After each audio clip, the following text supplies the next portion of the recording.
L-impjant tal-gas f'Dellimara se jkun qed inaqqas ukoll it-tniġġis tal-ħoss. Din hija konklużjoni oħra tal-Environmental Impact Assessment li fl-aħħar jiem kien spjegat lir-residenti li attendew laqgħa pubblika ta' konsultazzjoni. Saħansitra bidliet li saru fil-pjanti waslu biex l-impjant il-ġdid ta' Dellimara se jiġġenera inqas ħsejjes minn dak maħsub. Spjega dan Paul Gauci, il-koordinatur tal-istess studju magħruf bħala EIA.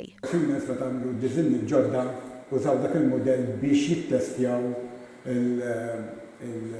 kif se jaffettwa il-madwar u l-istess ħaġa sibna li fejn jidħol fejn maxxar l-sejjes mhux ħajżdiedu u l-istess ħaġa fuq l-FSU. L-FSU it-tibdila prinċipali kellha tkun is-service generator li kif għedna dak se jkun qed jaħdem meta jkun hemm tempesta għaddejja, ġifieri il-ħossija jkun maskjat bil-sejjes tal-linja, eċetera.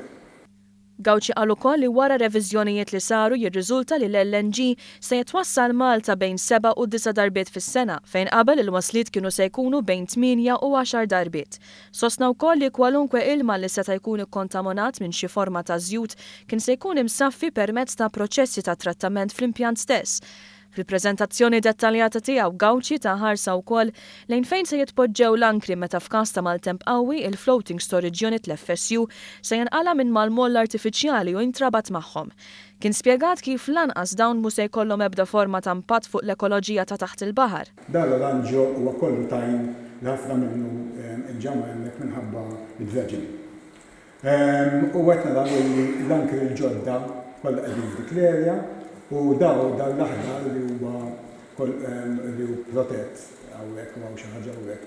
Dak kollha mhux se jiġu affettwati. Bl-iktar impatt pożittiv se jkun fuq il-kwalità tal-arja, il-konklużjoni li toħroġ mill-EIA hija waħda ċara. L-impjant il-ġdid għandu effett pożittiv fuq ir-residenti li jgħixu fl-Akwata.